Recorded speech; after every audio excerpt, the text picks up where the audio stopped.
Hi friends, இன்றைக்கி என் தங்கச்சி Jenny ஒரு சூப்பரான இங்கிலீஷ் வசனம் சொல்லித்தரப்போகிறா. ஆனால் நாங்கள் தமிழ் வசனம் தானே இன்றைக்கி வீடியோவில் சொல்லியிருப்போம். இங்கிலீஷ் வசனம் சொல்லித்தரேன் என் தங்கச்சி, வாங்க போய் அதை கற்றுக்கோங்க.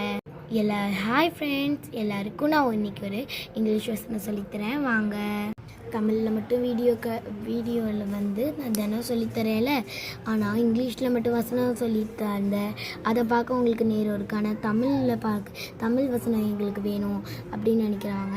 இதுலேயே நான் உங்களுக்கு சொல்லித்தரேன். வீடியோலாம் நீங்கள் பாருங்கள். வீடியோ பார்க்குறவங்க வீடியோ பார்த்து கற்றுக்கலாம். அந்த இதில் எங்களோட வீடியோ பார்த்தோம்ல இன்றைக்கி, அதில் போயும் நீங்கள் வசனத்தை கற்றுக்கலாம். இதுலேயும் நீங்கள் வசனத்தை கற்றுக்கலாம். ஜாதிகளே எல்லாரும் கர்த்தரை துதியுங்கள், ஜனங்களே எல்லாரும் அவரை போற்றுங்கள்.